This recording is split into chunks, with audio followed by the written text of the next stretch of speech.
And welcome back to the Chuck and Shoop Show. It is Thanksgiving. I hope you guys have a great week planned with your families, but hopefully you're not with them right now so you can pay your full attention to us. And who would that be? That would be Chuck. And it would be Shoop. We got a loaded episode of football season with Thanksgiving here. We're stuffing your plate. We got the mashed potatoes in the college football. We got the turkey with the film analysis on our Yum, Kansas yum, yum, City yum, yum. Chiefs. And then we're gonna end it with some dessert. We're gonna give some thanks to Yes. some things in sports that we love. And of course the beer, which is our NFL pick'em. So we got the full Mm, course meal ready for today. But I'm Chuck, hungry. I'm hungry. what are we starting out with today? Alrighty. So let's get into it. We got some college football to overview. And what Yes, do you want to sir. start with? You want to start with our picks. So this summer, me and Shoop, we made some picks. My picks for the top four was OSU, Alabama, Georgia, and I was in between Notre Dame and Oregon. And then Shoop's picks were Alabama, Ohio State, Georgia, and Oklahoma. Very So wrong. Very yeah, wrong pick. so we're looking like 50-50 here in our picks. Right now I changed mine and Shoop changed his. I changed mine to right now. I think my predictions going forward, one is going to be Ohio State, Georgia's going to be two, TCU sneaks in at three, and I think the fourth spot is going to be the first two-loss team ever, LSU. Yeah. If LSU can go in to and beat Georgia in the SC championship game, they are no doubt going to make it. But so on an alternate path, um, we're going to explore what are other possibilities of the college football playoff. So what I want to do, Chuck, so let's break down real quick. Uh, Mm-hmm. if this team wins this game, blah blah blah, who makes it? So we already touched on the first scenario of uh, LSU beating Georgia in the championship game, and then you got Ohio State beating Michigan. So how about this? So what if Georgia does beat LSU in the championship game? TCU wins out. Georgia obviously wins out. Um, not counting who wins between Ohio State and Michigan, but Mm-hmm. would the loser of that game get that fourth spot? Or would a USC or a Clemson get in over them for the conference championship? If see that here, this is what I'll say. If Clemson, say Clemson wins out, USC wins out, then I don't think Michigan gets a chance in that fourth spot. But let's say maybe like Clemson loses and then maybe USC is undefeated. I mean, maybe USC has one loss. I think Michigan gets over USC because I think Michigan's played tougher competition than USC. But I think it all depends on Clemson. I think Clemson, they're the only ACC team in the hunt, I feel like. So I feel like if they win out, they'll ultimately get that fourth spot if Michigan loses to Ohio State this weekend. Well, you said that USC has played tougher competition than Michigan, but I actually would have to disagree with you that I don't think Michigan has played anybody at all. I mean, if you if you're talking about in conference, yes, Michigan has had some tough games, but really not that much. I mean, Ohio State obviously their most challenging game. Their only other ranked win is against Penn State. Their non-conference consisted of Colorado State, Hawaii, and UConn. None of those are impressive. So, the Ohio State's win over Notre Dame early in the year, as the season started to progress, it started to look like not a great win. Mm-hmm. And after they beat Clemson, now all of a sudden it It's a great changes win. things a bit. Yeah. So I think Ohio State has that edge in that sense where they could point to that quality win and have that going for them over Michigan, who Michigan, if they're out if they don't beat Ohio State. As good as they've been, they don't have the resume, and we've seen in the past that they like to reward the teams that load up on the resumes. More, you're right. I mean, you could be right more or less, but I don't know. If they look at that one loss column and like say USC loses and Clemson loses and LSU loses, I think they could sneak them in there. But Yeah, to touch on USC, the USC schedule isn't great either, and neither is Clemson. Um, you could argue Clemson has the worst loss, would have Yeah, the worst loss of any of those teams with that loss to Notre Dame and how they lost in that fashion. yeah, got USC's, spanked. yeah, USC plays in the Pac-12, who has it's been very volatile this year. But they've been okay competition. What USC does have going for them is their only loss is a 1 point road loss at Utah, which is Yeah. really nothing to be ashamed of. Um, so they're gonna have a tough decision on their hands, really. Oh But yeah, let me ask you this, Chuck. 100%. What's up? What if what if TCU, let's say they win this last week, but they lose in the Big 12 championship game? Um, how does that? Do you think that disqualifies them from the playoff, or do you think they're in with a 12-1 record? That's a good question. I think they, I think they can definitely squeeze into that fourth spot with one loss, and then it'll be another one loss team at the three, and then Georgia probably undefeated will be the one, and then the two is Ohio State if they beat Michigan. But I still think Ohio State gets in if they lose to Michigan. But it is tough. I do still think they stay in though. TCU does stay in. I feel like they've dominated their entire conference, and some teams haven't been that good, but they've beaten good teams by like two scores. I feel like. Yeah, well, what I'm saying might be obvious, but if TCU loses to Iowa State at home, then they're out. I don't think it matters what happens in the Big 12 championship game, unless Oh, literally every other team loses. But I still think even Michigan would get in over them in that scenario. Uh, but TCU has had the Big 12's been good this year. Uh, pretty decent compared to yeah, most years. and they're playing a slightly better defense, but uh, TCU has been able to close out close games. Oh yeah, And they're super explosive, and I think they can compete with anybody offensively. shout out Johnston, one of the top receivers in this class. Hmm. Uh, I would love to see him go up against Keely Ringo in the Yeah, title game. So I would love that matchup. I would definitely love that matchup. yeah. Well, speaking of matchups, this is the last slate of games for the conference championships. Chuck, what games are you looking forward to most this weekend? So this weekend we got a lot of games. Obviously, the game is at 12 o'clock, and if you don't know what the game is, it's Ohio State versus that team up north. And I definitely have Ohio State winning that game. OH. I oh And then we have Notre Dame at USC later. I think that's at like 5 p.m. I'm pretty sure, or like at 7 p.m.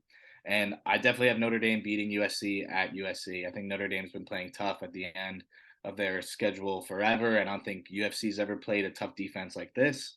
Only thing, Notre Dame's offense isn't that good, but I could definitely see it being a close game throughout the entire game. And what's his name is going to have his hands full for USC, Lincoln Riley. And then we got South Carolina Cox at number 9 Clemson rivalry game. I might take the Cox here. They just killed the Tennessee team 63-31. So I wouldn't be surprised if Clemson lets this one up at home. And then we also have Iowa State, like we said, at number 4 TCU, who's undefeated. We're looking for TCU to stay undefeated. I don't know if Iowa State's good enough. They have a decent defense, but I think TCU is just going to blow them out of the water. We got Oregon at Oregon State, number 12 versus number 23. Oregon State's looking big for. rivalry. It's going to What be do a they call great that? game. The River Bend rivalry or something? I don't. I have no. I don't know what rivalry that is, but I think it is something River. But I think I have Oregon State winning at home because I think Oregon's frauds because of Bo Nix, but he has been balling lately. And then we have an underrated game, LSU at Texas A&M. I could see LSU like putting this game like under themselves and focusing on the next one. So hopefully Texas A&M comes out and plays pretty well at their own home stadium for the last game, but I don't think so. But I They would love to haven't see. all year. Yeah, they haven't been doing that all year at their place too. And then Baylor. Nobody's been talking about this Baylor at Texas. Now this game is for the Big 12 championship. Like Texas has got to win, and then they got to pray that Kansas State loses to Kansas, so they can get into the championship. And I don't know if did Texas beat Kansas State? I think they Hmm. did. Uh, I think they killed them. take a quick look. So that's what's going on right now for the Big 12. So Texas has got to win, and then Yeah, Kansas Kansas State State. actually lost to Texas. Yeah, so Kansas State, I think if Kansas State wins, they're in because they have the game up ahead of them and they Yep. have less losses. But Texas needs a win and a Kansas State loss. So look for Kansas State. So those are my games for the week, and I'm excited. Very excited too. Obviously excited for the game. One final note on college football this weekend. So you got Notre Dame playing at USC. Now, when at the beginning of the season, if I told you that Notre Dame would be one of the key factors in the college football playoff, you would have believed me. I mean, they are every year. They are a non-conference team, so a literal non-conference team. So they always are in the conversation of sneaking in over this champion or this champion. But this year, they're the biggest deal for a different reason because now they're on the same resume as three different potential playoff contenders. You got Ohio State, who they lost to. You got Clemson, who they beat, and now you got USC coming up. That right there is a common opponent that all three teams can take, and the committee will use that totally against each team, one way or the other, for them, Right. against them. So Notre Dame, not really much to play for except whatever random bowl game they're going to end up in. But Yeah. their results versus USC or USC's results versus them will go a long way in determining who ends up getting one of those final spots. And I'm excited. Rivalry week, rivalry game. USC is going to have their hands full. Tell you that much. Yes, sir. You know who else had their hands full, Chuck? The Who's Chargers that? defense on Sunday night. Yes, So disgusting. here we go, back in our film analysis session of the week. This one's special for you, Chuck, your Chiefs boys. Um, Hmm. how did the Chiefs remain dominant, especially after losing their one of their best weapons? A lot of people had lowered their expectations for the Chiefs coming into the year because Oh they yeah. thought that Tyreek was carrying their offense in certain aspects, and that Mahomes it might not have the weapons that he used to put up the numbers he did. Well, they were all dead wrong. And part of the reason they were Yeah. dead wrong is because Travis Kelce is ageless. So what we're going to look at in particular today is Travis Kelce and how he impacts the offense, and additionally how it opens up things for other Chiefs receivers. So Chuck, you want to take it away from here? Yes, sir. All righty. All right. So here we go. Now, yes, Tyreek Hill leaving the Chiefs, everybody wrote them off, right? Well, people also forgot that football's a team game.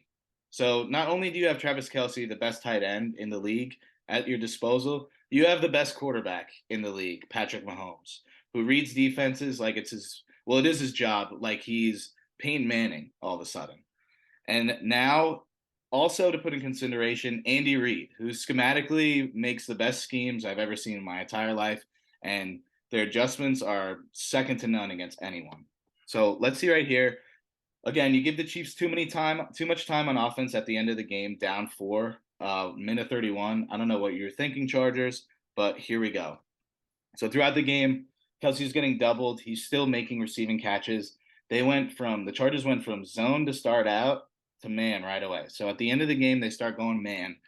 And that's probably the worst thing to do in a situation is go man free and try and like not even try to double the best player on the field. So if we go right here, this play, so it's 3rd and 4. You got to get this first down. You got to keep moving the ball. Got to get in the end zone. Clock's ticking. So look right away. See all the DBs up on the wide receivers? It's man. It's man all the way. So Mahomes sees it. And right now, right at the snap of the ball, he looks left. And now you see Kelsey right here. And who's on him? One of the best safeties in the league, Derwin James, which is a good matchup for the Chargers. But I think man against Kelsey is probably the worst thing ever because I heard this that even though he wasn't like the fastest guy, he had to be the guy to make the moves, make sure everything's there. He has to be the best route runner on the field. So watch this. He's going to be open, but so he makes an out route right there. They don't really show it. They cut it off the screen. Mahomes can't throw because he's holding him. It's going to be a penalty. Just throws it away, and then there should be a flag right here. Yep, you'll see it right here, right away after they hike it. Look, up. See, that's the only thing you're gonna do to stop Mahomes. You got to hold him, and they're gonna call that every time in the NFL. And the flag, and he's trying to get out. Look, holding right there. Mahomes wanted to throw it. Flag comes out. All right, so then we're gonna go to right here. So at the snap of this ball, let me just get. Okay, now they just got down the field on the flag. They hit a strike across the middle. They're moving. Clock's ticking.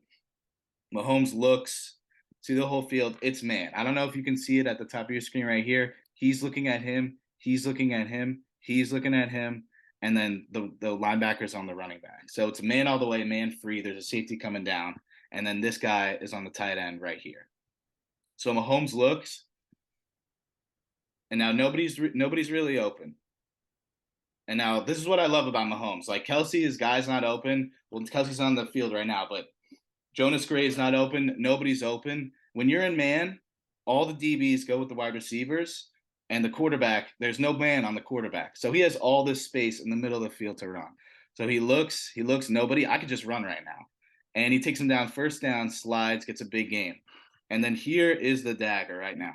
I don't know what the Chargers are doing. That's twice you've run man. 3 times you run man, you got big chunk plays. Now it's time to switch up the zone. Let's see if they switch up the zone. And then Let's see. here's the play right here. So did they switch the zone? I don't think they did. Let me just, I got to get this timing good. Okay, right here. Now they motion, see the guy 84, he's about to get set. They motioned him to check if it's in man. The safety ran across, he's running with him. So it's man all the way. You can tell right now. He's on him. Top of the guy in the middle is on him. The third tight end dude, the guy's running across, he's on him. And look at Kelsey at the bottom of the screen. Who's that on him? Derwin James. Good matchup, right? You don't want to press Kelsey at the line. You don't want to do this in man. Like, just watch him. Get off. Yep. Rub routes. Miss tackle. You got to dive. Touchdown. It's too easy. It's just too easy. You can't play this team in man. Kelsey's a beast. You got to double him. You got to bracket him somehow. And that's it. Check. I want you to rewind that play to when the route's just about to start. Mm-hmm. A little bit more. Okay, so go a little bit. So as this play develops. Okay, so you see Sky Moore, or that might be Justin Watson here. Yeah, it's I believe yeah. it's Justin Watson. We see all the time in the NFL offensive pass interference penalties called on plays just like this, where there's illegal contact and it's a illegal screenplay. But you see how he pauses right here, and he's right in Derwin James' path. But as soon as they're about to make contact, he turns and goes upfield. That is executing it to perfection. And those are the things that people don't see when they watch Andy Reid's offense, how he designs these plays and how every player on the field makes an impact. And they need to do more than just catch passes. That is executed to absolute perfection. And that was the only way that they're able to free up Kelsey for a one-on-one on the sideline. Yeah, look at it one more time. This Derwin James, he's one of the best playmakers on defense in the NFL. They trust him in this matchup, but the Chiefs just trust their guys more to follow the scheme and do exactly what's told of them. And then And that what were you saying? so that is precisely why Andy Reid wins year after year, despite whoever his supporting cast is, because it's not so much about the players. It's talent on the field, and he definitely uses that talent, but it's about guys knowing their responsibilities and being unselfish. And we see right here on this game-winning play. And then watch Kelsey's get off right here. So Derwin James is outside of him, which I don't know why you're doing outside leverage. But if you're going to be outside leverage, you got to know your first thing is to come right back inside because you got no help inside. But Kelsey presses him outside, gets this inside release. It's actually nuts. One move, damn, he's gone. One move of space, and then he got like 2.5 yards of separation, touchdown. Guy's a beast. Yep, still kicking at 34. I don't see signs of him slowing down anytime soon. Oh hell no. All Mind right, you, but we're I not. want to say something actually. Mercedes Lewis on the Packers, he's like 40. So I mean, Kelsey could play till 40. That'd be sick. Yeah, but Lewis is nothing like Kelsey though. He's great for him to play till 40, but he's nothing like Kelsey. No, he's not. Nobody is really. Um, but yeah, we're not slowing down either. So we got our pick'em coming up soon. But first is the holiday season. Everyone pass around the turkey, say what you're thankful for, and we are going to as well. But we're gonna, like we always do, we're gonna make it sports related. So we're gonna talk about three things sports related that we are all thankful for. Um, Chuck, are you feeling festive? You ready? Oh yeah, 100%. I love Thanksgiving. Thanksgiving is my favorite holiday. I love eating food and I love playing football on Thanksgiving morning. So I'm super thankful for the game of football, obviously. I'm super thankful for Justin Fields pulling out of pulling out one of my fantasy teams from the grave. I'm super thankful for the New York Giants and making this season memorable and enjoying Yeah, because it's made me super happy throughout my life personally. And I know that sounds sad, but it's true. Um, Also, I'd like to thank, I had one more. Oh, Scott Hansen. Guy's yeah. a fucking beast. He is actually the fucking man, and I could listen to him for maybe like 36 hours straight. Not just red zone, 36 hours straight. That's it for me. 100% agree. Love Scott Hansen. Makes my Sundays. It's pretty much made a pastime for me to watch Red Zone every weekend, and that is the amount of time I've spent watching Red Zone has allowed me to learn more about the game and I think more critically about it rather than just check my fantasy players. So I'm grateful for that. I'm also grateful for the fact that we started this podcast about I'd say 9 months ago. Touche, touche. Yes, just about. I, I believe our first episode was sometime in March before the tournament. Um, we might not have the subscribers yet, but we do have the show pat down, and I think our content's great. I love it. Hmm. So definitely thankful for that, and trying to keep it going into the new year. Oh yeah. Um, Definitely thankful for Thanksgiving football as an excuse not to chat with family members that I haven't talked to in a long time. Yes. Uh, Yeah. Yeah, shout out to the NFL for scheduling it so that we never miss a minute of football. Like they're so great to us. So Hmm. appreciate you broadcasting team. Um, and you know, lastly, I'm thankful for this month of sports because this is where it all starts to heat up. I mean, we just had the World Series end, and now we got NBA and NHL kicking off. Devils are amazing. Nets always in the news. Yeah. So my team is always bring the fire.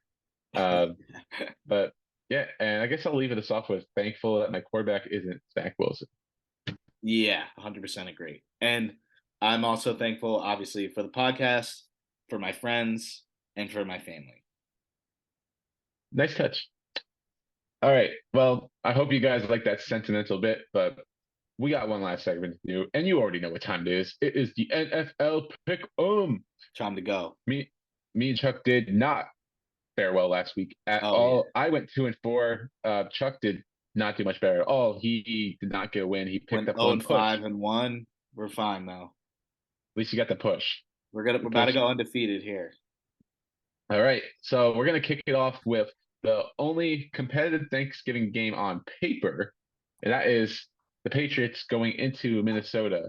I'm sure when they scheduled this game at the beginning of the year, they were not expecting the Vikings to be one of the NFC's best teams, but here they are. The Patriots right in the thick of the playoff push as well. This is going to be a competitive affair. It's a 3-point spread. Who you got, Chuck? I think the Vikings bounced back after a embarrassing home loss to the Cowboys, and they beat the Pats by like 25. Wow, 25? Yeah. I I got the Pats winning actually. I think yeah, you can call it. It was definitely embarrassing loss last week, but I think more than anything, it exposed the Vikings for a team that they aren't, which is not an elite team.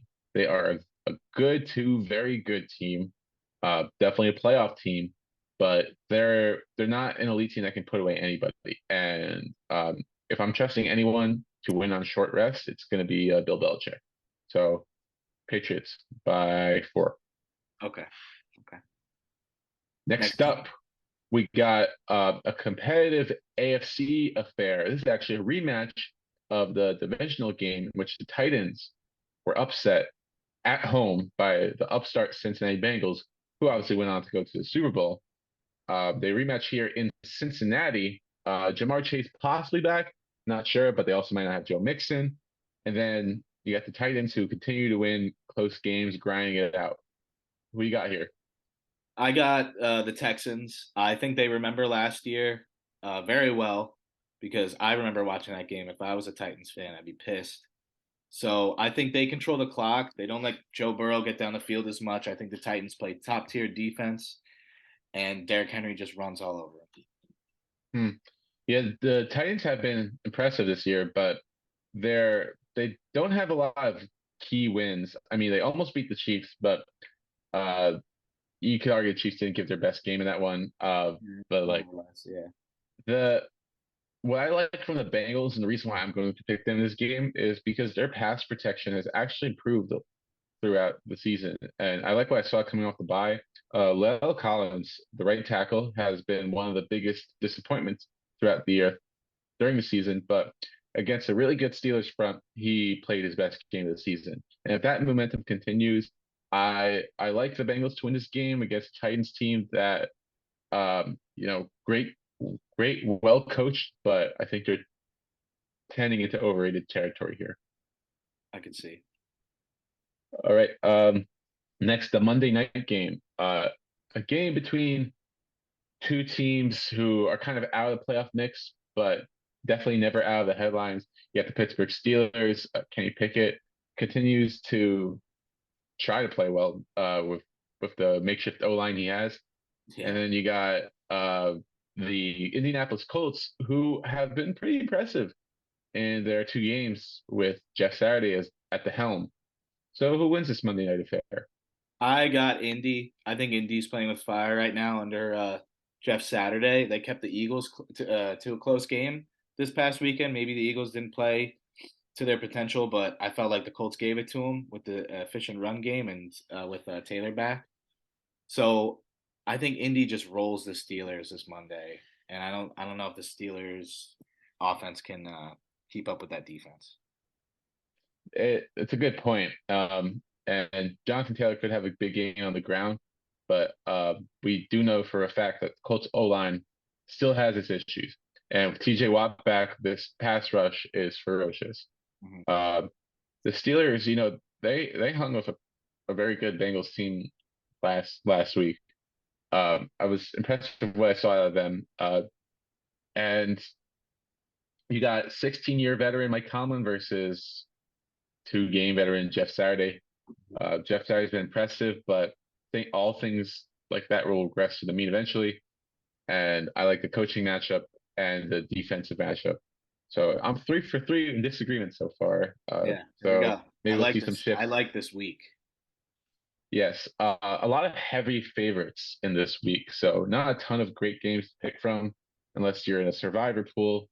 Um, so with that being said, who do you have as your upset pick? My upset pick, and this is have you heard updates on Justin Fields? So the report on Justin Fields is he dislocated his non-throwing shoulder, and it's going to be a thing about pain management. So he's generally questionable. You know what? I think I'm still gonna pick the Bears to beat the Jets. Yeah, it's I'm kind of surprised that the Jets are the favorites that they are. I know. I saw that. I was like, Zach Wilson played like shit. I don't know. Yeah, you could have a quarterback change there. So it's definitely a possibility. That'll be a close grinding game.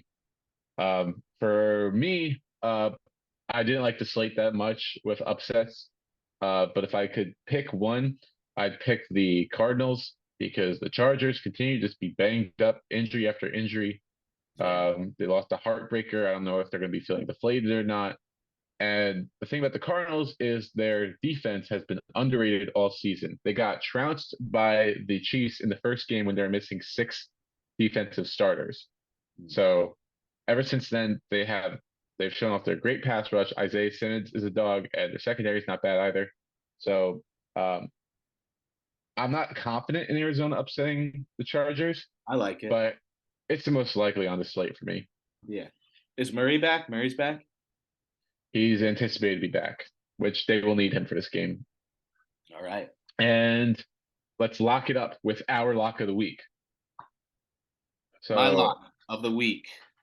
Get ready. mhm. Giants plus 9.5. uh, you're a believer, huh? Oh yeah. I wasn't on Sunday after they lost to the Lions, but if coaching's that good this year, you gotta play your best game right now. And there's no better way to manifest it on a Thanksgiving day. So the ball's in I their I court. like it. Just to touch on briefly because we got 2 minutes here, but uh, Wan'Dale Robinson and Adoree Jackson, those two injuries on a short week might be a little bit too much to overcome, which is why I'd be nervous about taking that spread. Uh, but I mean, they haven't really used their receiving unit much all year anyway, so they just gotta step up on defense and they're gonna try to control clock in this game to try to keep it competitive. That's it. Go All right, Giants. so coming back with my lock, I'm shocked at how low this spread is. This might be one of my locks of the year, honestly. The Ravens -4 against the Jaguars. The reason I think that the spread is so low is because they watched them struggle against the Panthers in a defensive battle last week, but it was extremely windy there. The Panthers defense is no joke, not a joke at all. But the Jaguars defense is they can be run all over. I think Lamar has a field day, and the Ravens bounce back in a big way in a giant coaching disadvantage matchup. Ravens win by over 4. And we are going to end it right here. Thank you once again for tuning in with us. We love you guys, and we hope that you keep watching as the season progresses on and enjoy your Thanksgiving. Happy Thanksgiving, everybody. Love you. Stay tuned. Hit the subscribe button down below. Thank you. And the like button. Love you. Love you. Gang, gang. Outro music.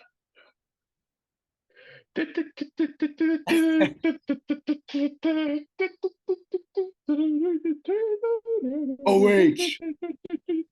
Ayo, ayo, ayo, ey, ayo, ayo, ayo, ayo, ey, ayo, ey, ayo, ey.